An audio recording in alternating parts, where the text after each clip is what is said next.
Smith Wigglesworth, apóstol de fe, mi amigo dijo, está muerta. Tenía miedo. Nunca he visto un hombre tan asustado en toda mi vida. ¿Qué haré?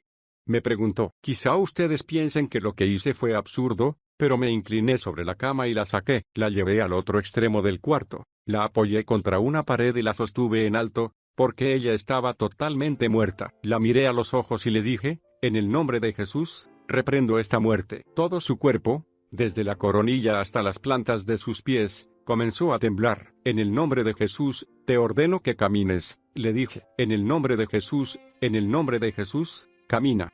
Y ella caminó. Resucitar a los muertos fue solo una de las increíbles facetas del ministerio de Smith Wigglesworth. Este gran apóstol de fe anduvo en una medida tan extraordinaria de la unción de Dios que los milagros que siguieron a su ministerio solo fueron secundarios en relación con ella. En su vida, este hombre que comenzó siendo un plomero le dio un nuevo significado a la palabra aventura. ¿Cuál era el único requisito para la aventura? Solo creer. Para Wigglesworth, la simple obediencia a lo que uno creía no era una característica extraordinaria, era simplemente el fruto de la fe. Se dice que su propia fe era inquebrantable y algunas veces implacable, pero también se dice que poseía una unción especial para la enseñanza y un claro sentido de la compasión, que tenían por fruto incontables salvaciones y milagros en su ministerio, todos los días. El pequeño recolector de nabos. Smith nació el 8 de junio de 1859. Hijo de John y Martha Wigglesworth, en el pequeño pueblo de Maidstone, Yorkshire,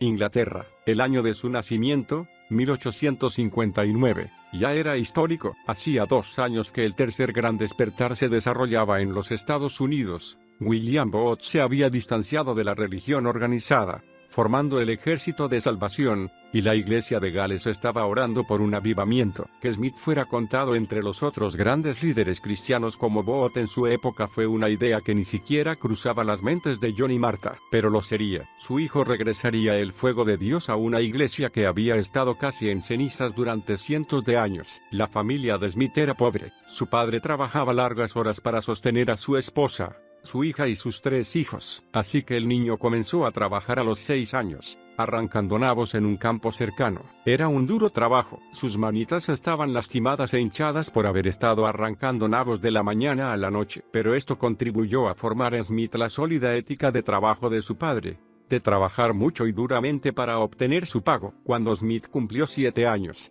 fue a trabajar con su padre y otro hombre en un aserradero. Desde entonces, la vida pareció más fácil para los Wigglesworth. Sus ingresos aumentaron y la comida abundaba. El padre de Smith amaba a los pájaros. En un momento determinado llegó a tener 16 pájaros cantores en su hogar. El niño adoptó el amor de su padre por la naturaleza, y solía salir a buscar nidos. Algunas veces atrapaba y vendía pájaros cantores en el mercado local, para ayudar a sostener a su familia. ¿Cuál es la diferencia entre nosotros? Aunque sus padres no eran cristianos, no hubo nunca un tiempo en que el joven Smith no buscara a Dios. No le enseñaron a orar en su hogar, pero siempre estaba en la búsqueda por su cuenta. Muchas veces, Smith le pedía a Dios que le mostrara dónde encontrar nidos, y casi instantáneamente sabía dónde buscar. Su abuela era una antigua wesleyana que creía en el poder de Dios y siempre hacía que Smith la acompañara a las reuniones. Siendo pequeño, él se sentaba y observaba a los de los viejos tiempos aplaudir y danzar ante el Señor y cantar sobre la sangre. Cuando Smith cumplió 8 años, quiso cantar él también en la iglesia. Al comenzar a cantar, un claro conocimiento del nuevo nacimiento vino a él, y comprendió lo que Jesucristo había hecho por él por medio de su muerte y resurrección. Años después, Wigglesworth escribiría sobre ese día: vi que Dios nos desea tan desesperadamente que ha hecho que la condición sea la más simple posible, solo creer, y nunca dudó de su salvación. El joven Wigglesworth se convirtió inmediatamente en un pescador de almas. La primera persona que ganó para Cristo fue su propia madre. Cuando su padre descubrió que la experiencia cristiana había llegado a su familia, comenzó a llevar a la familia a la iglesia episcopal. El padre de Smith no había nacido de nuevo, pero disfrutaba del contacto con el clérigo, ya que frecuentaban el mismo bar y bebían cerveza juntos. Pronto Smith aceptó unirse al coro de la iglesia con su hermano, pero dado que había trabajado desde muy joven, no había tenido acceso a una educación. Tenía casi 10 años cuando tomó la confirmación. Cuando el obispo agitó las manos sobre el jovencito, una poderosa conciencia de la presencia de Dios llenó a Smith, la misma que lo acompañaría durante toda su vida. Nada de esto, aparentemente, sucedió a los demás, Como Smith escribiría más tarde, después del culto de confirmación, todos los otros niños estaban maldiciendo y peleando, y yo me preguntaba qué era lo que había marcado esa diferencia entre ellos y yo. Hay algo diferente en ti. Cuando Smith tenía 13 años, su familia se mudó de Menston a Bradford, donde comenzó a participar activamente en la iglesia metodista wesleyana. Su vida espiritual cobró nuevo significado, y comenzó a anhelar el Espíritu de Dios. Aunque no sabía leer muy bien, nunca salía de su casa sin tener un Nuevo Testamento en el bolsillo. Tiempo después, los metodistas estaban planeando una reunión especial de predicación, y 7 jovencitos fueron invitados a participar, incluyendo a Smith. Con 3 semanas para prepararse, el joven vivía orando. Cuando llegó el día, tomó la plataforma para predicar durante 15 minutos, y al terminar, no recordaba ni una palabra de lo que había dicho. Lo único que recordaba era el increíble ardor que lo cubría, y los gritos de aliento de la gente. Smith comenzó a testificar del Evangelio a todos los que conocía, pero no podía comprender por qué tantos parecían no tener interés alguno. En 1875,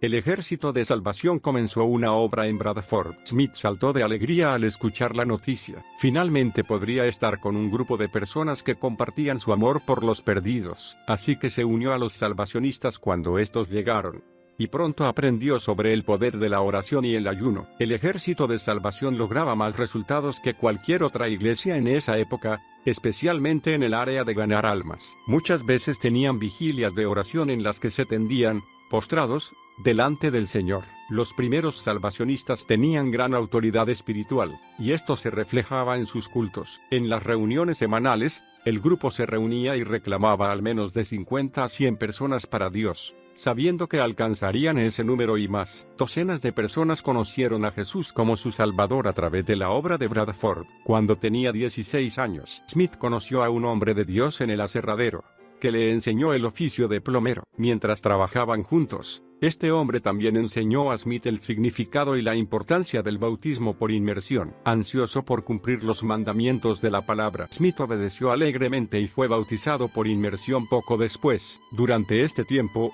también aprendió sobre la segunda venida de Cristo, y creyendo firmemente que Jesús volvería a fines del siglo, decidió cambiar el curso de la vida de toda persona que conociera. Creyendo que el Señor lo ayudaría en todo, Smith comenzó su ministerio. En 1877 fue a casa de un plomero para pedirle trabajo. El hombre le dijo que no necesitaba ayudantes, así que Smith le agradeció, se disculpó por haber usado su tiempo, y se volvió para irse. Pero repentinamente el hombre lo llamó y le dijo: «Hay algo en ti que es diferente. Creo que no puedo dejar que te vayas». Y lo contrató. Smith hacía un trabajo tan excelente que el plomero no tenía trabajo suficiente para él. Trabajaba demasiado rápido, así que decidió mudarse a Liverpool. Con su experiencia en plomería, con el poder de Dios descansando firmemente sobre él, comenzó a ministrar a los niños de la ciudad y a predicarles el Evangelio, movido por su deseo de ayudarlos. Cientos de ellos venían al puerto donde Smith ministraba, sucios y hambrientos. Estos niños y niñas venían,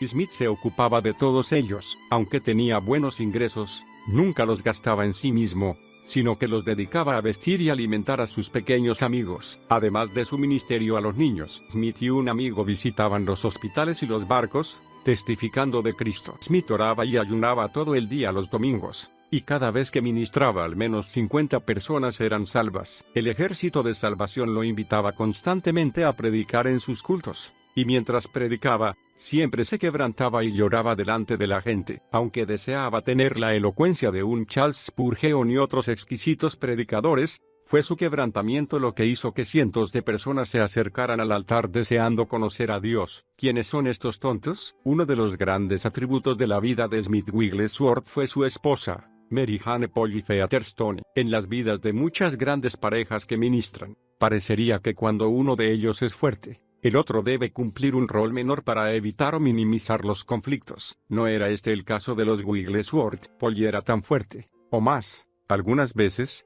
que su esposo nunca se negaba a acompañarlo, y Wigglesworth estaba de acuerdo. Smith dijo de ella: «Todo lo que soy hoy, se lo debo, por gracia de Dios, a mi preciosa esposa». Oh, ella era amorosa. Polly Featherstone provenía de una buena familia metodista. Aunque su padre era líder del movimiento de abstinencia, heredó una fortuna hecha con la venta de licor espera. Fiel a sus convicciones anteriores, se negó a tocar un centavo de esa herencia manchada. Polly observó el estilo de vida de su padre y se hizo eco de su fuerte carácter y sus creencias sobre la santidad. Era, además, una mujer que decía lo que pensaba. Más tarde, Polly dejó la sociedad acaudalada que la rodeaba, y se marchó a la ciudad de Bradford a buscar fama y fortuna. Una vez allí, entró a servir en una familia numerosa. Un día, mientras estaba en la ciudad, escuchó trompetas y gritos en camino hacia donde se producían esos ruidos, y lo que vio la marcó: una reunión al aire libre. El Ejército de Salvación era una organización nueva en esa época. Y Polly pensó: ¿quiénes son estos tontos? Curiosa, siguió al grupo hasta un edificio grande y muy arrumado. Los salvacionistas entraron, pero Polly permaneció en un rincón, esperando que nadie la viera. Finalmente la curiosidad fue más fuerte que ella. Se deslizó al interior del edificio y tomó un asiento en la galería. Aleluya, está hecho. Polly se sintió profundamente conmovida. Comprendiendo su situación como alma perdida, avanzó hacia el altar y cayó de rodillas. Se negó a recibir oración de ninguno de los obreros, hasta que al final, Tilly Smith se acercó y oró con ella. Con la luz de Cristo entibiando su corazón, Polly se puso de pie de un salto, arrojó sus guantes al aire, y exclamó: aleluya, está hecho. Sentado entre la gente, no lejos de ella, un joven la observaba atentamente. Este hombre sería su futuro esposo y compañero en el destino. Smith Wigglesworth. Parecía como si la inspiración de Dios hubiera estado en ella desde el primer momento, dijo Smith. A la noche siguiente, mientras Polly daba su testimonio, Smith sintió que ella le pertenecía. A Polly se le permitió evitar el acostumbrado período de capacitación, y finalmente el general Booth mismo le otorgó el rango de oficial en el Ejército de Salvación. Polly fue a servir en el Ejército de Salvación en Escocia durante un tiempo, y luego regresó a Bradford. Finalmente dejó el ejército debido a los conflictos provocados por su relación con Wigglesworth. Ella era una oficial y él, un mero soldado. Aunque Smith nunca se unió oficialmente al ejército, las reglas relativas a las relaciones sentimentales entre los dos rangos eran muy estrictas. Después de dejar a los salvacionistas, Polly se unió al ejército de la cinta azul, pero siempre siguió siendo muy amiga de los primeros. En ese momento, los ministros metodistas la llamaban a evangelizar en sus iglesias, y cientos de personas se convirtieron con su ministerio. El poder de Dios descansaba poderosamente sobre ella. Smith, tú no eres mi amo. Polly se convirtió en la esposa de Wigglesworth en 1882. A los 22 años de edad, Smith era un año mayor que ella, y la alentó a continuar su ministerio evangelístico, mientras él seguía con la plomería. Pero Smith tenía una carga por una zona de Bradford que no tenía iglesia, así que la pareja rentó un edificio pequeño y lo abrió para realizar reuniones. Lo llamaron Obra Misionera de la calle Bradford. En sus 30 años de matrimonio, los Wigglesworth tuvieron una hija,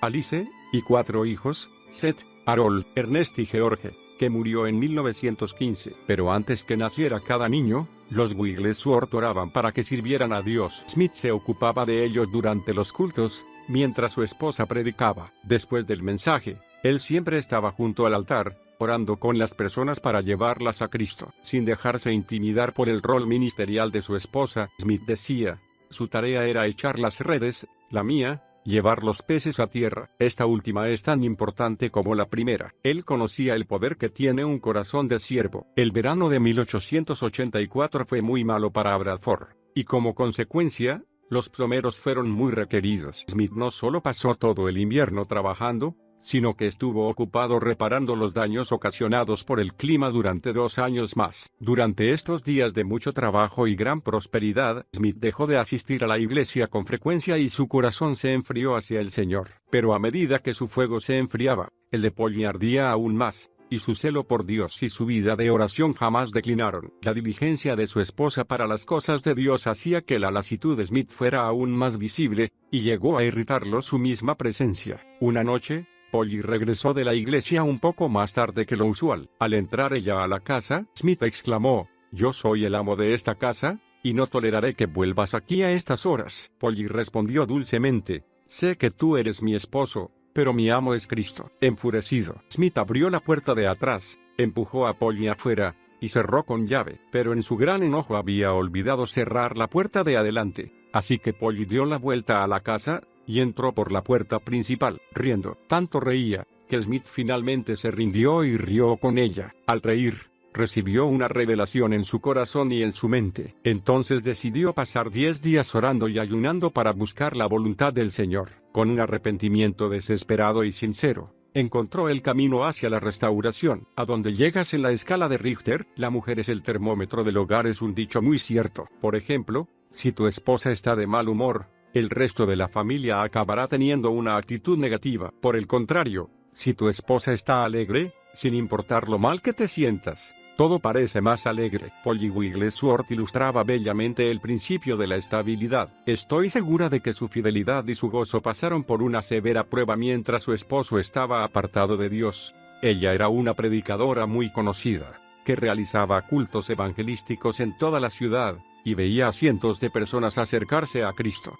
Mientras su esposo trabajaba o se quedaba en casa, sin duda, habría murmuraciones sobre el estado espiritual de Smith, ya que el ministerio de Polly era escrutado públicamente, pero ella nunca dio un paso en falso. Obviamente, lo que causaba su triunfo era su seguridad en Jesucristo. En muchos casos, cuando un esposo está apartado, su esposa se queja y se queja, pensando que de esa manera lo llevará a actuar y arrepentirse, pero un corazón arrepentido es obra del Espíritu Santo. El fuego de Dios mantuvo gozoso el corazón de Polly. Como consecuencia, Smith vio su error y fue atraído nuevamente hacia Cristo. La actitud de su esposa fue causa directa de su arrepentimiento, y finalmente, de su ministerio, con el que sacudió al mundo. Esta es la meta más alta del compañero: ayudar a su cónyuge a cumplir con su llamado, sea cual fuera. Dios conoce el corazón de tu esposo o esposa y sabe lo que será necesario para que llegue al lugar que le pertenece. Mantén tu corazón limpio y deja a los demás en manos de Dios y del Espíritu Santo. De esa manera,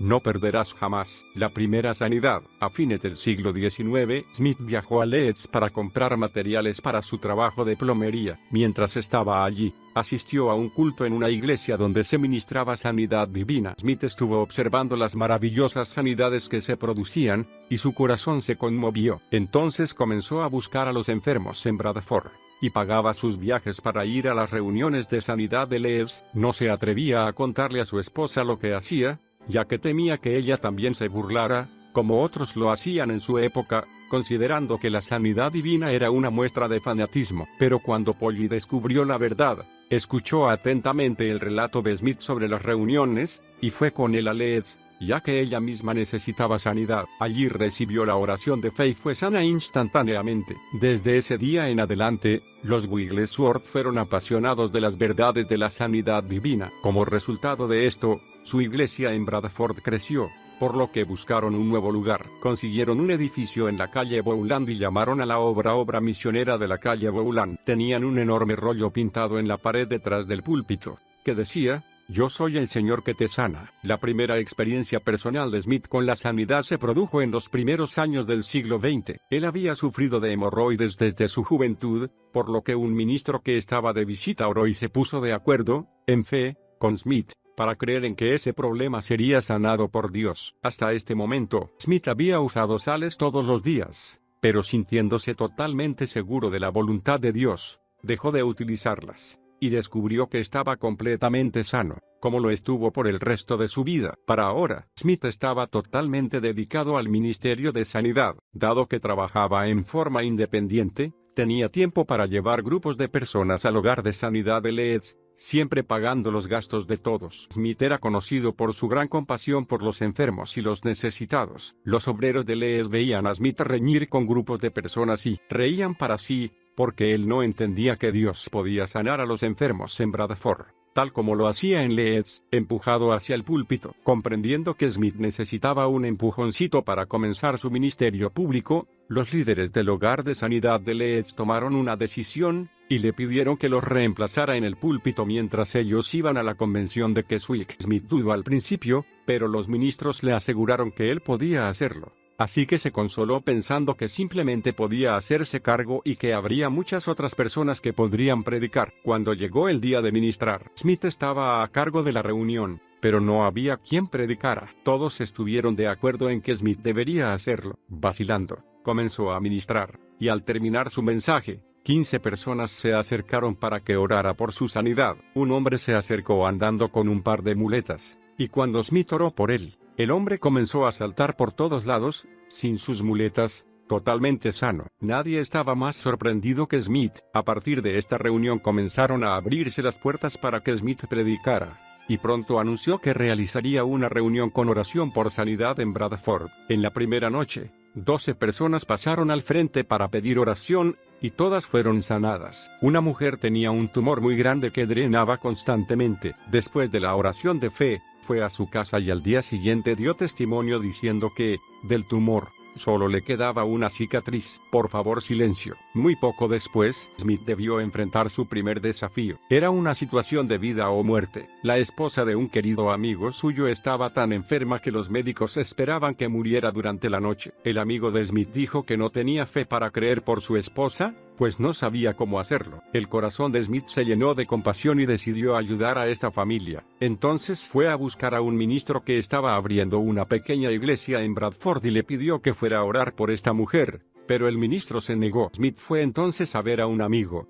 quien era conocido por sus elocuentes oraciones. Este aceptó ir con él, y juntos fueron a casa de la mujer. Smith se sentía animado al tener a alguien acompañándolo, y exhortó a su amigo a que comenzara a orar tan pronto como entraran a la casa. Al ver el estado de debilidad de la mujer, su amigo siguió el consejo y comenzó a orar, pero no como Smith esperaba que lo hiciera. Este hombre comenzó a orar por la familia que quedaría sin ella, y continuó en un tono pesimista y negativo hasta que Smith gritó que se detuviera. Pensando que lo peor había pasado, Smith pidió entonces al esposo de la mujer que orara, pero este lo hizo en forma tan patética como el primero. Finalmente, Smith ya no pudo soportarlo y gritó tan fuerte que se lo oyó desde la calle: «Señor, deténlo». El esposo de la mujer se detuvo. Entonces Smith tomó una botellita con aceite del bolsillo y derramó todo el contenido de la misma sobre el cuerpo de la mujer, en el nombre de Jesús. Allí, de pie junto a la cabecera de la cama, Smith tuvo su primera visión.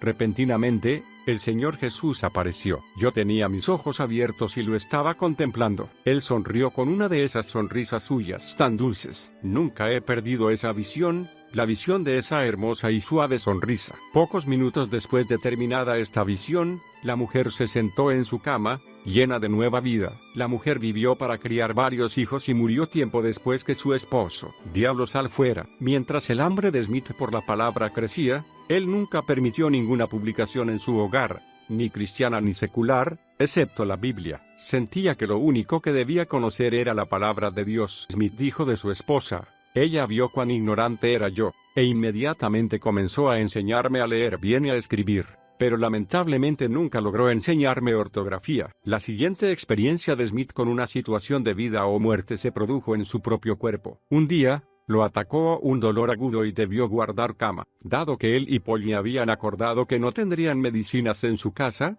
decidió dejar su sanidad en manos de Dios. La familia oró toda la noche por un alivio, pero este no se produjo. Smith se sentía cada vez más débil, y finalmente dijo a su esposa: «Creo que esta es mi hora final. Para protegerte, deberías llamar a un médico». Polly, destrozada, envió a buscar a un médico, creyendo que había llegado el fin de su esposo. Cuando el médico llegó, sacudió la cabeza y le dijo que se trataba de una apendicitis, y que el cuadro había estado empeorando durante los últimos 6 meses. Continuó diciendo que los órganos de Smith estaban tan dañados que no había esperanza, ni siquiera con una cirugía. Mientras el médico se despedía, una mujer anciana y un joven entraron en el cuarto de Smith. Esta mujer creía en la oración de fe, y creía que toda enfermedad venía del diablo. Mientras oraba, el joven se subió a la cama, impuso ambas manos sobre Smith, y gritó: «Diablo, sal, en el nombre de Jesús». Para gran sorpresa de Smith, el diablo salió, y el dolor desapareció por completo. Por las dudas, la mujer y el joven oraron nuevamente por Smith, después de lo cual éste se levantó, se vistió y bajó. Entonces dijo a su esposa: «Estoy sano». ¿Entró algo de trabajo? Polly, totalmente atónita, escuchó su relato y luego le entregó un pedido de trabajo. Smith se puso inmediatamente a trabajar en el asunto, y la apendicitis nunca volvió a molestarlo. Están recibiendo demonios. En 1907 llegó otro punto crucial en la vida de Smith Wigglesworth. Él había oído que un grupo de personas en Sunderland habían sido bautizadas en el Espíritu Santo y hablaban en otras lenguas. Entonces decidió ver este fenómeno por sí mismo. Hasta este momento, Smith creía que él ya había sido bautizado en el Espíritu Santo, junto con su esposa. Seguía la creencia popular de esa época, en el sentido de que la santificación era el bautismo del Espíritu Santo. Entonces Smith recordó una situación anterior que lo había hecho arrepentirse y comenzar un ayuno de 10 días. Durante este ayuno, Smith había regresado al camino de Dios, y había experimentado un cambio definitivo en su vida. Se dice que, orando y llorando delante del Señor, se había consagrado para ser totalmente santificado. Cuando terminó el ayuno, estuvo libre de su mal genio en tal grado que muchos comentaban con frecuencia que querían el mismo espíritu que Smith tenía. Como consecuencia, él pensaba que había sido bautizado en el Espíritu o santificado. Al escribirles a sus amigos en Sunderland sobre el tema de las lenguas, Smith recibió la advertencia de que se mantuviera alejado, ya que estas personas están recibiendo demonios. Pero cuando Smith llegó y oró con sus amigos sobre el tema, estos lo miraron y le dijeron: sigue tu propio camino. Smith asistió a las reuniones en Sunderland, bajo el liderazgo del vicario Alexander Boddy, y se sintió muy decepcionado. En Bradford parecía haber un gran mover de Dios, pero aquí, todo parecía espiritualmente seco, sin manifestaciones. Movido por su frustración, Smith interrumpía continuamente las reuniones, diciendo: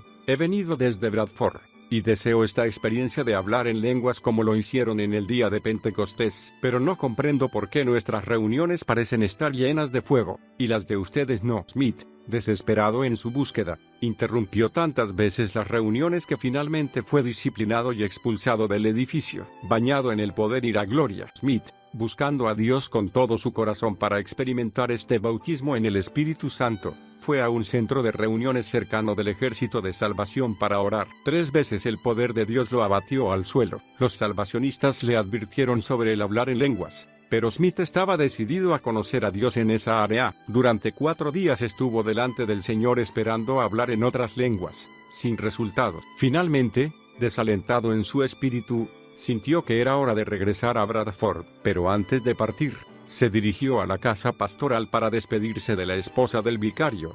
La señora Boddy le dijo que tenía que regresar a su casa y que aún no había logrado hablar en lenguas. Ella le respondió: no es el hablar en lenguas lo que usted necesita, sino el bautismo. Smith le pidió que le impusiera las manos antes de partir. Ella oró una oración sencilla pero llena de poder, y luego salió del cuarto. Fue entonces que cayó el fuego. Bañado en el poder y la gloria del Señor, Smith vio una visión de la cruz vacía con Jesús exaltado a la diestra del Padre. Lleno de adoración y alabanza, Smith abrió su boca y comenzó a hablar en otras lenguas, comprendiendo finalmente que aunque antes había recibido la unción, ahora era bautizado en el Espíritu Santo como en el día de Pentecostés. En lugar de irse a su casa, Smith fue directamente a la iglesia donde el reverendo Boddy estaba dirigiendo el culto, y lo interrumpió, rogando que le permitiera hablar por unos momentos. Cuando concluyó su sermón, 50 personas fueron gloriosamente bautizadas en el Espíritu Santo y hablaron en otras lenguas. El periódico local,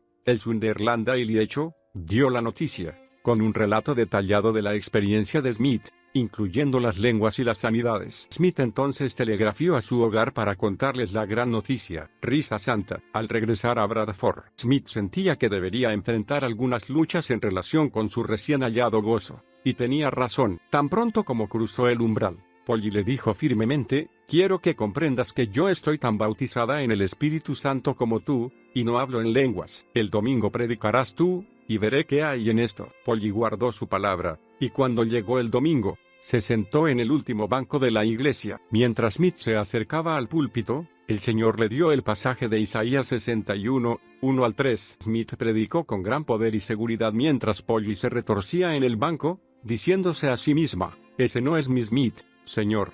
No es mi Smith. Al final del culto, un obrero se puso en pie y dijo que él deseaba el mismo tipo de experiencia que Smith había tenido. Cuando quiso sentarse, no logró dar con la silla y cayó al suelo. El hijo mayor de Smith se puso de pie para decir lo mismo, y al sentarse también fue a dar en el suelo. Pocos minutos después, 11 personas estaban en el suelo, riendo en el espíritu. Toda la congregación quedó inmersa en una risa santa mientras el Señor derramaba su espíritu sobre ellos. Este fue el comienzo del gran derramamiento en Bradford, en el que cientos de personas recibieron el bautismo del Espíritu Santo y hablaron en otras lenguas. Poco después que Polly fuera bautizada en el Espíritu Santo, los Wigglesworth salieron a recorrer el campo, respondiendo a invitaciones para ministrar. Donde quiera que iban, La convicción se apoderaba de las personas. Cierta vez, Smith entró en una verdulería para hacer compras, y 3 personas cayeron de rodillas, arrepentidas. En otra ocasión, 2 mujeres estaban trabajando en un campo, y Smith, al pasar, les gritó: ¿Son ustedes salvas? Ante la cual ambas dejaron caer sus baldes y clamaron a Dios. Un pacto económico con Dios. Durante los días que siguieron, Smith desarrolló el hábito de orar y ayunar. Pronto, comenzaron a llegar a su hogar cartas provenientes de todo el país, rogándole que fuera a orar por los enfermos. Él respondía a cada pedido que podía, y algunas veces, después de llegar en tren a una ciudad, tomaba una bicicleta y pedaleaba más de 15 kilómetros para alcanzar a alguna persona afligida. Con tal increíble avalancha de trabajo en el ministerio, Smith pronto vio cómo su trabajo de plomería declinaba. Lo llamaban fuera de la ciudad tantas veces que sus clientes se veían obligados a buscar otro plomero. Cada vez que Smith regresaba a Bradford había menos trabajo. Cierta vez, al regresar antes de lo pensado de una convención, Smith descubrió que la mayoría de sus clientes habían conseguido otros plomeros para solucionar sus problemas. Había una viuda que no había conseguido a nadie, por lo que Smith fue directamente a su casa y arregló el problema, además de reparar el techo de la casa que estaba dañado. Cuando ella le preguntó cuánto le debía, él respondió: «No recibiré ningún pago de usted. Este es mi último trabajo como plomero, y lo entrego como ofrenda a Dios». Con esa declaración, Smith pagó sus deudas, cerró el negocio, y comenzó a ministrar de tiempo completo. A pesar de las historias de pobreza que había escuchado, él creía que Dios proveería en abundancia mientras él le sirviera fielmente. Confiando en esta sociedad con Dios, puso una condición: las suelas de mis zapatos nunca deben dar vergüenza, y nunca deberé usar pantalones con las rodillas rotas. Le dije al Señor: si sucede alguna de estas 2 cosas, volveré a ser plomero. Dios nunca dejó de proveer para todas sus necesidades. Smith nunca volvió a trabajar como plomero. Déjala ir. Uno de los dolores más grandes en la vida de Smith estaba a punto de ocurrir. Mientras esperaba en la estación del tren para partir hacia Escocia, Wigglesworth recibió una noticia devastadora. Polly se había desplomado a causa de un ataque cardíaco mientras regresaba de la obra misionera de la calle Bowland. Smith corrió a su lado y descubrió que su espíritu ya había partido para estar con el Señor. No dispuesto a aceptarlo, Smith inmediatamente reprendió a la muerte y su espíritu regresó, pero solo por un breve tiempo. Entonces el Señor le dijo: «Yo deseo llevarla a casa conmigo ahora». Así que, con el corazón destrozado, Smith dejó en libertad a su compañera, aquella a la que había amado tantos años, para que fuera con el Señor. Polly Wigglesworth sirvió al Señor hasta el último minuto de su vida, el 10 de enero de 1913. Algunos dicen que después de su muerte, Smith pidió una doble porción del Espíritu. A partir de ese momento, su ministerio tuvo aún más poder. Este es el secreto. Smith comenzó inmediatamente a ministrar por todo el país, viajando con su hija y su yerno. Aunque era extremadamente inusual que la prensa británica publicara artículos sobre noticias religiosas, el Daily Mirror dedicó su nota de tapa a este dinámico ministerio, incluyendo 4 fotografías de Wigglesworth en acción. Dado que este era el periódico de mayor circulación en el país, cientos de personas comenzaron a buscar que Smith les ministrara. Smith tenía una increíble revelación en el tema de la fe, y su enseñanza al respecto atraía a las masas. Wigglesworth no se quedaba con la esperanza de que la oración diera resultados. Su revelación sobre la fe era concreta, y ablandaba aún los más duros corazones para llevarlos al amor de Jesucristo. La teoría de Smith sobre la fe era simple: solo creer. Él no pensaba que Dios tuviera favoritos. Uno de sus principales ejemplos al respecto era tomado del Nuevo Testamento, en que Juan es destacado como el discípulo a quien Jesús amaba. Según Wigglesworth, el hecho de que Juan se recostara contra el pecho de Jesús no significaba que fuera su favorito. El factor que llamaba la atención en Juan era su relación y su dependencia de Jesús. Smith proclamaba constantemente: hay algo en el hecho de creer en Dios, que hace que Él esté dispuesto a pasar por alto a 1 millón de personas solamente para ungirte a ti. Muchos libros se han escrito tratando de descubrir el secreto del poder de Wigglesworth, pero la respuesta es muy simple. Su gran fe provenía de su relación con Jesucristo. De esa relación partía la respuesta de Smith para toda situación que debió enfrentar en su vida. Dios no tiene favoritos. Él trabaja a través de quienes creen en Él. Nunca llegó demasiado tarde. Los métodos de Smith eran frecuentemente malentendidos y criticados. Las críticas jamás lo afectaron,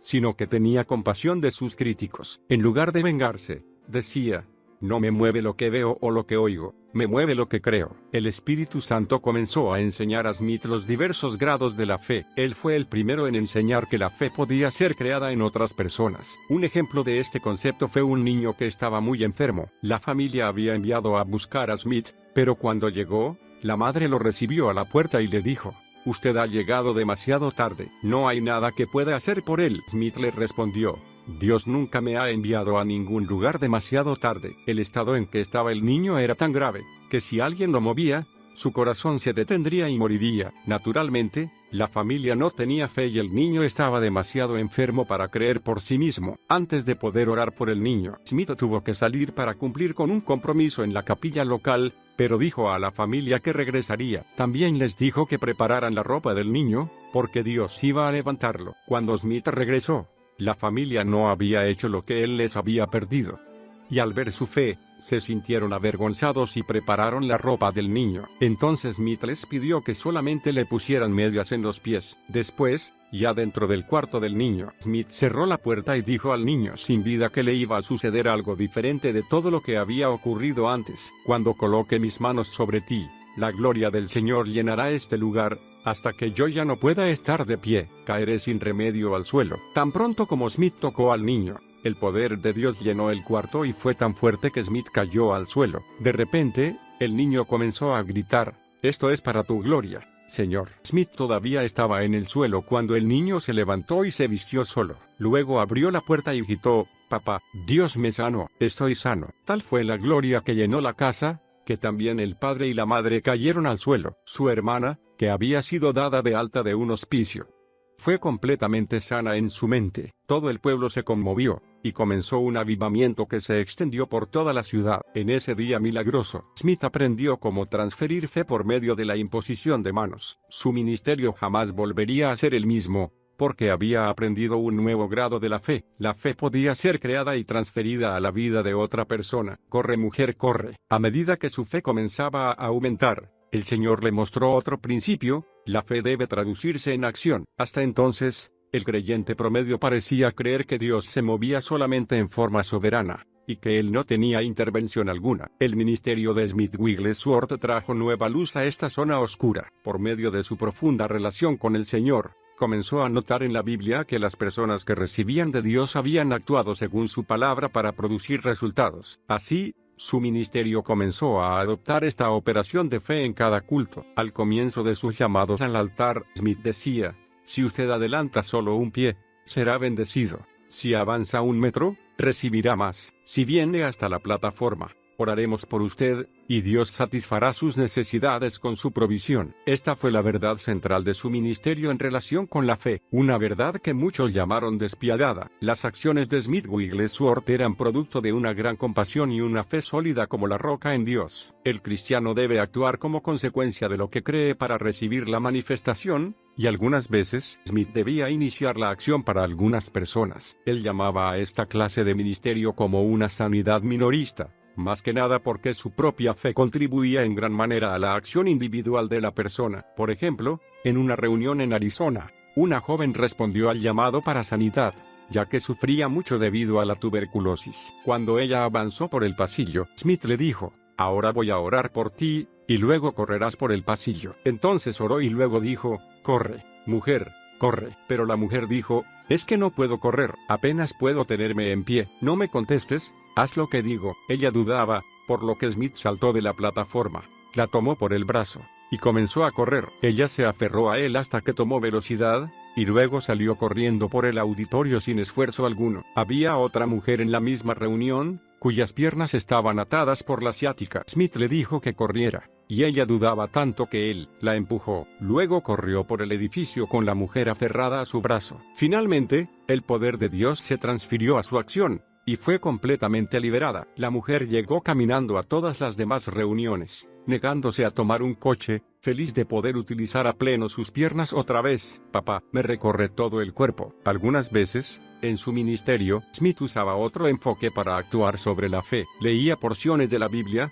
y luego las representaba por sí mismo. Muchas veces hacía banquetes para alimentar a los cojos y los hambrientos, y los obreros de la obra misionera de Bowland servían la comida. También presentaba testimonios de sanidades como entretenimiento en los banquetes, y los asistentes se conmovían hasta las lágrimas. En el primer banquete, Smith sentó el precedente de lo que seguiría. Al cerrar la primera reunión, dijo: esta noche los hemos dado entretenimiento, pero el sábado próximo habrá otra reunión. Los que están atados y han venido en sillas de ruedas, los que han gastado todo su dinero en médicos y no han mejorado, ellos nos entretendrán con sus historias de liberación que recibirán hoy en el nombre de Jesús. Y luego preguntó: ¿quién quiere ser sanado? Naturalmente, todos querían. Una mujer que había venido en silla de ruedas regresó a su casa caminando, y un hombre que había sufrido de epilepsia durante 18 años fue instantáneamente liberado y 2 semanas después, estaba trabajando. Un jovencito encerrado en un aparato ortopédico fue instantáneamente sanado cuando el poder de Dios lo tocó,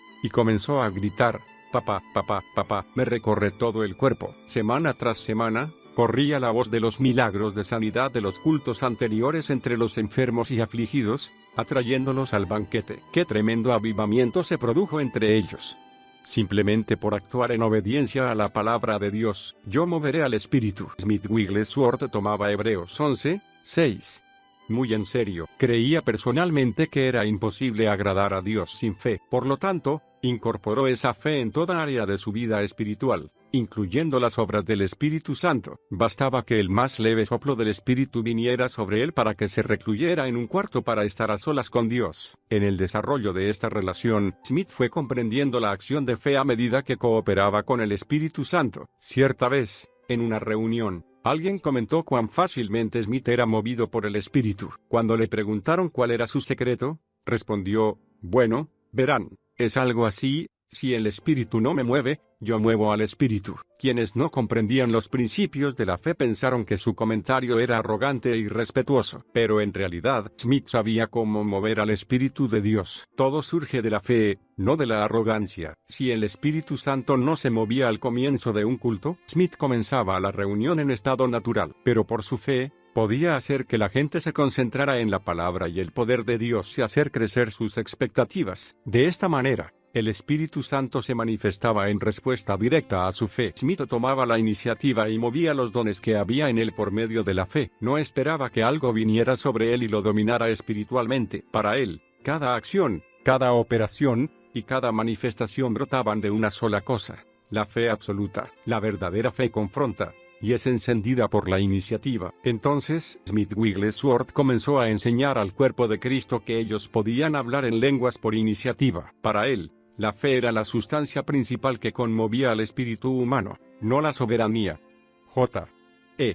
Stiles, un gran ministro y autor de las Asambleas de Dios, aprendió este importante principio de Smith Wigglesworth y lo practicó durante todo su ministerio. En una reunión muy concurrida en California, Smith hizo el llamado para que quienes no habían recibido el bautismo del Espíritu Santo se pusieran de pie. Después pidió que se pusieran en pie todos los que lo habían recibido, pero no habían hablado en lenguas durante los últimos 6 meses. Ahora haré una oración muy sencilla, comenzó, y cuando haya terminado, diré: ya, y ustedes hablarán en lenguas. Smith oró, y luego gritó: ya. Un sonido como de muchas aguas inundó el auditorio, mientras todos oraban en lenguas. Entonces les dijo que hicieran lo mismo, solo que cuando él dijera ya, todos cantarían en lenguas. Por fe, oró, y luego dijo: ya, canten. Y el sonido que se escuchó fue el de un vasto y glorioso coro. Ese día, el reverendo Stiles dijo que había aprendido que el Espíritu Santo por fe, y poco después de esta revelación,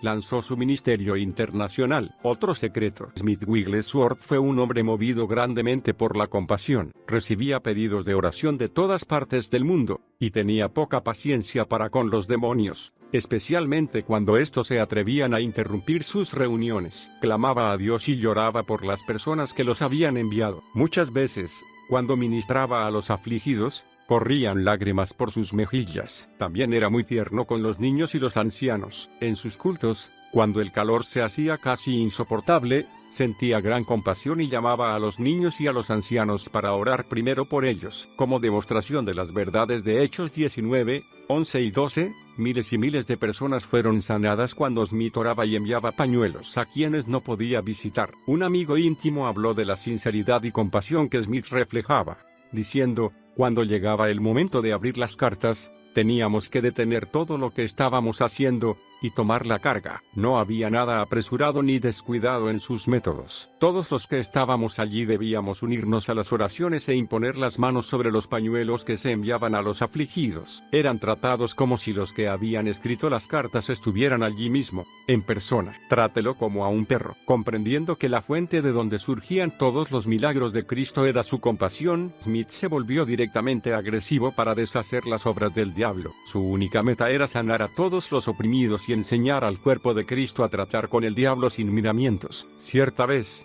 mientras esperaba un autobús, observó que una mujer intentaba hacer que su perro regresara a la casa, pero luego de varios intentos suaves, el perro simplemente seguía ahí. Cuando la mujer vio que el autobús se acercaba, golpeó con el pie en el suelo con fuerza, y gritó, «Ve a casa ahora».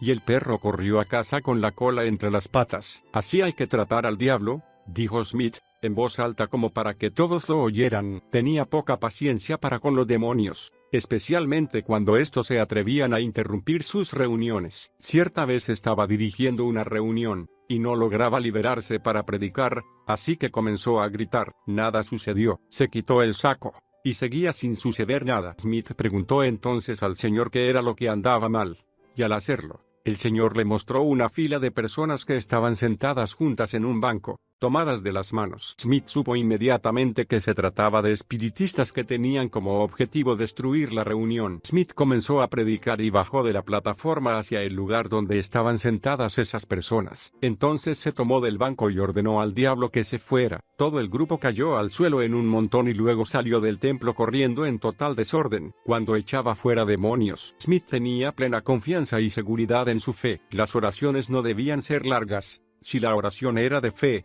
la respuesta era segura. Autoridad internacional. El Ministerio Internacional de Smith, que comenzara en 1914, estaba funcionando a pleno en 1920. Aunque la persecución contra él era fuerte, nunca pareció ser un tema demasiado importante en su ministerio. Al contrario de algunos ministros, hay más escrito sobre sus fortalezas y milagros que de sus problemas y persecuciones. Quizá esto se deba a su extraordinaria fe. Smith se quitaba de encima las críticas como si fueran polvo sobre su abrigo, sin siquiera darles un momento de su tiempo. En Suecia, en 1920, los médicos y las autoridades creyeron que podrían limitar el ministerio de Wigglesworth, y le prohibieron imponer las manos sobre las personas. Pero esto no lo preocupó. Él sabía que Dios respondía a la fe, no a los métodos. Después de terminada la reunión, Smith indicó a las personas presentes que se impusieran las manos a sí mismas y creyeran que serían sanadas. Mientras él oraba, multitudes de personas fueron sanadas instantáneamente. Smith llamaba a estas sanidades a gran escala sanidad mayorista. En un mismo año, Smith fue arrestado 2 veces en Suiza,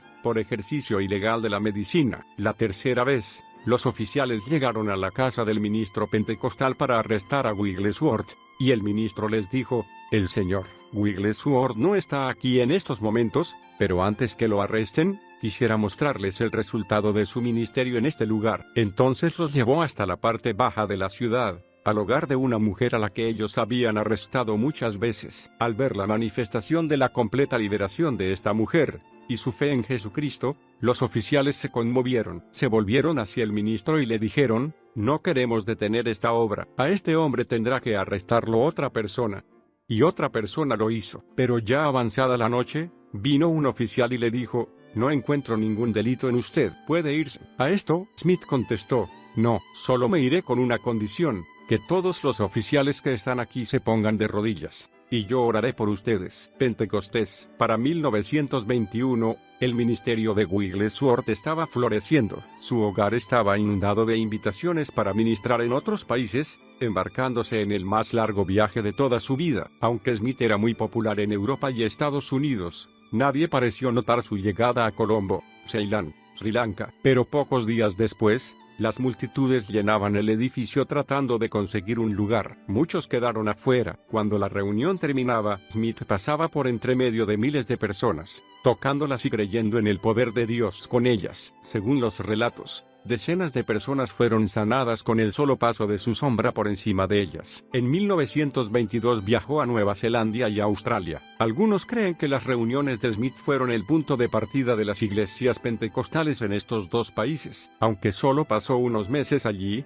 miles de personas fueron salvas, sanadas y llenas del Espíritu Santo con la evidencia de hablar en lenguas. Australia y Nueva Zelanda experimentaron así el mayor avivamiento espiritual que jamás hubieran conocido. ¿Puedes bendecir a un cerdo? El doctor Lester Surral, de South Bend, Indiana, relató cierta vez un incidente humorístico ocurrido en uno de sus viajes con Smith. Cierta vez, en Gales, les habían preparado una cena, y sucedió que la entrada era cerdo asado. Cuando pidieron a Smith que bendijera los alimentos, este dijo en voz alta: «Señor, si puedes bendecir lo que has maldecido, entonces bendice este cerdo». El humor y la osadía de Smith causaron gran impresión en Surral. El doctor Surral solía reírse al compartir esta historia conmigo. Una controversia no publicada, aunque muchas iglesias se organizaron como resultado de sus reuniones. Smith Wigglesworth prefirió no identificarse con ninguna denominación durante todo su ministerio. En su corazón estaba el deseo de alcanzar a toda persona, sin importar su doctrina. Nunca quiso dejarse influir por ninguna denominación en particular. Una controversia poco conocida que surgió en la vida de Smith profundizó su resolución de llevar a cabo un ministerio independiente. En 1915, se había hecho miembro de la Unión Misionera Pentecostal. El Consejo Gobernante de la Unión no era una denominación,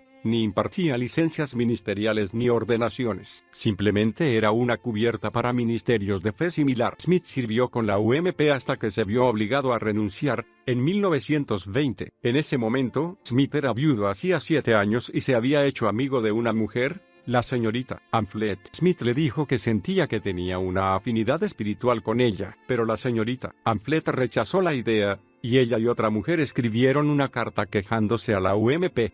Esta carta era dirigida a Cecil Polil, quien notificó a los otros miembros del consejo junto con el secretario del mismo, el señor Mundell. Aunque la UMP tenía una posición muy estricta en lo relativo a las relaciones entre hombres y mujeres, Smith Wigglesworth estaba seguro de que lo apoyarían a pesar de las acusaciones. Pero cuando la UMP leyó la carta de la señorita Amphlett, el señor Polil se apresuró a escribir a Smith solicitándole que renunciara a su puesto en el consejo, y diciendo que este organismo creía que Smith debería abstenerse de participar en la obra pública del Señor por un tiempo prolongado, y buscar volver a su posición delante del Señor y del hombre, con un período de vida tranquila y concentrada en Dios, mostrando de esa manera obras de arrepentimiento. Smith cumplió con la solicitud de presentar su renuncia, aunque creía que las dos mujeres se habían unido en su contra para arruinar su obra. En realidad, Smith se sentía tan decepcionado por Polil, por permitir que la situación se exagerara de tal manera, que escribió directamente al secretario del consejo,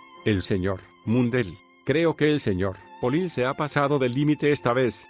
Están haciendo que parezca como si yo hubiera cometido adulterio o fornicación, de lo cual soy inocente. He actuado tontamente y Dios me ha perdonado». Esto fue arreglado en forma espiritual y después, en la iglesia y con el señor Polil, y él debería haber dado por concluido el asunto. En otra carta escrita al señor Polil, Smith escribió: «Dios arreglará todo. La buena mano de Dios está sobre mí, y viviré para ver esto terminado. Esta semana, Dios ha reprendido al opresor por medio de su siervo. Yo seguiré adelante, estimado hermano, y le pediré que se cuide de que la obra de Dios no sufra tropiezo por causa de usted, y que en este momento actúe hacia mí como quisiera que otro actuara hacia usted. No se moleste en enviarme nada para firmar. Ya he firmado mi carta a usted, y eso es todo». A partir de ese momento, Smith Wigglesworth estuvo continuamente en movimiento, respondiendo a invitaciones para ministrar en todo el mundo, y para evitar cualquier otra acusación de la misma naturaleza, Smith siempre viajaba con su hija,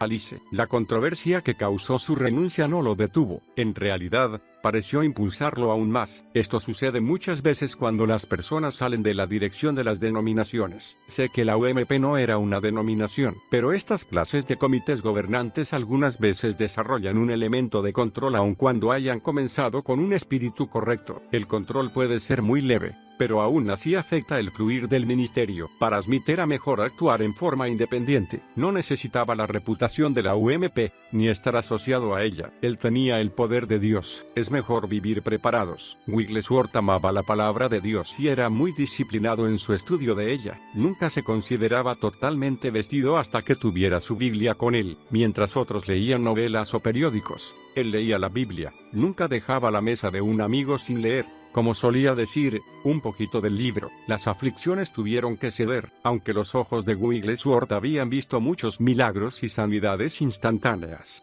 Él mismo no recibió esos milagros. En 1930, cuando ya tenía 70 años, sufría de tremendos dolores. Oró, pero no recibió alivio, así que fue a ver a un médico, que después de sacarle algunas radiografías, le dio un diagnóstico de un caso severo de cálculos en el riñón en un estado avanzado. Su única esperanza era una operación, dado que, según el médico, si continuaba en este doloroso estado, moriría. Smith le respondió: «Doctor, el Dios que creó este cuerpo es quien puede sanarlo. Ningún cuchillo me cortará mientras yo viva». El médico se sintió preocupado y desanimado ante tal respuesta, pero Smith se fue, asegurándole que pronto se enteraría de que estaba sano. El dolor aumentaba cada día, ahora acompañado por una fuerte irritación. Toda la noche Smith la pasaba entrando y saliendo de la cama, rodando por el suelo en un dolor agónico, mientras luchaba por despedir las piedras. Una por una, las piedras fueron despedidas. Smith pensó que este sufrimiento acabaría pronto, pero duró 6 largos y dolorosos años. Durante este tiempo, nunca dejó de asistir a las reuniones programadas. Con frecuencia ministraba 2 veces por día. En algunas reuniones, oraba por hasta 800 personas mientras se retorcía de dolor él mismo. Algunas veces abandonaba el púlpito cuando el dolor se volvía insoportable, para luchar en el baño mientras despedía otra piedra. Luego regresaba a la plataforma y continuaba con la reunión. Con frecuencia se levantaba de su propia cama para ir a orar por la sanidad de otros. Muy pocos sabían que él mismo estaba atravesando la más grande prueba de su vida. Algunas veces perdía tanta sangre que su rostro estaba pálido y tenía que envolverse en mantas para recobrar calor. Después de los 6 años, tenía más de 100 piedras en una botella de vidrio. El yerno de Smith, James Salter, le dio un gran tributo, viviendo con él, compartiendo su dormitorio, como muchas veces lo hicimos en esos años. Nos maravillábamos ante el celo indomable de su fogosa predicación y su compasivo ministerio a los enfermos. No solo soportó esas agonías, sino que hizo que sirvieran al propósito de Dios y se gloriaba en y sobre ellas. Me tienen en vista. 2 años después de iniciada su batalla contra los cálculos en los riñones, Smith no se daba por vencido. En cambio, en 1932, pidió a Dios 15 años más para servirle. Dios le otorgó lo que había pedido, y durante esos años, visitó gran parte de Europa, Sudáfrica y Estados Unidos. Su más grande gozo era ver la palabra confirmada con señales y prodigios, a través de la fe de la gente. Su principal meta era que las personas vieran a Cristo, no a Smith Wigglesworth. Durante su último mes de vida, se sentía triste, como lo demuestran estas palabras: «Hoy, en el correo, recibí una invitación a ir a Australia, una a la India y Ceilán, y otra a los Estados Unidos. La gente me tiene en vista». Entristecido, comenzó a llorar. Pobre Wigglesworth, qué fracaso, pensar que la gente me tiene en vista. Dios nunca dará su gloria a otro, Él me sacará de escena. Y no fue más, porque Dios lo llevó. 7 días después, Smith Wigglesworth viajó para asistir al funeral de un ministro amigo. En el camino, comentó con unos amigos cuán maravillosamente se sentía. Señaló diversos lugares que él y Polly habían visitado donde habían predicado, y contó los grandes milagros que allí se habían producido. Cuando llegó a la iglesia, su yerno, James, abrió la puerta y lo ayudó a entrar a la sacristía, donde ardía un hermoso fuego. Al entrar, Smith se encontró con el padre de una niña por la que había orado algunos días antes. La niña había sido desahuciada, pero Smith tenía gran fe en que se sanaría. Cuando vio al hombre, Smith le preguntó: «Bien, ¿cómo está ella?». Estaba esperando escuchar que la niña estaba totalmente sana, pero la respuesta llegó con cierta duda: «Está un poco mejor, se siente mejor». Sus dolores no han sido tan fuertes durante los últimos días. Decepcionado por lo que oía, Smith exhaló un profundo y compasivo suspiro. Luego inclinó la cabeza, y sin pronunciar palabra ni experimentar dolor alguno, Smith Wigglesworth fue a estar con el Señor. Era el 12 de marzo de 1947. Fe, compasión y milagros. Mientras yo ministraba a la gente que formaba fila para que orara por ellos, hace unos años, vino a verme un hombre con lágrimas en los ojos. Él me contó del poder que había experimentado en las reuniones de la Voz de Sanidad. El poder de Dios en esas reuniones le había dado libertad. Entonces dijo algo que jamás olvidaré mientras viva. ¿Es que no hay nadie que ande en el poder como lo hacían entonces? ¿No hay nadie que pueda liberarme? ¿No hay nadie así en la actualidad? ¿Acaso el poder de Dios en que anduvo Smith Wigglesworth ha dejado la tierra? ¿Se fue con él cuando él murió? Por supuesto que no. El mismo poder con el que operaba Wigglesworth está a nuestra disposición hoy. No necesitamos más poder, solo necesitamos utilizar nuestra fe y compasión para que ese poder opere. Wigglesworth operó con la fe más osada que yo jamás haya visto desde el libro de los Hechos, pero esa fe era encendida por la compasión. Smith le tomó la palabra a Dios y se dejó mover por su compasión hacia las personas. Y esa combinación produce milagros. El desafío ahora ha pasado a nuestra generación. Dios ha convocado a hombres y mujeres para que invadan ciudades y naciones con el poder del cielo. ¿Responderás al llamado de Dios? ¿Te atreverás a solo creer? ¿Se conmueve de tal manera tu corazón por las multitudes, que tomes la palabra a Dios y salgas a servir? Que se diga de nuestra generación: por fe conquistaron reinos, hicieron justicia, alcanzaron promesas, taparon bocas de leones, apagaron fuegos impetuosos, evitaron filo de espada, sacaron fuerzas de debilidad, se hicieron fuertes en batallas, pusieron en fuga ejércitos extranjeros. Hebreos 11, 33 y 34. Despierta el don que hay en ti, e invade tu hogar, tu comunidad y tu nación con el poder de Dios. Que la voluntad del cielo se haga en la tierra, a través de ti.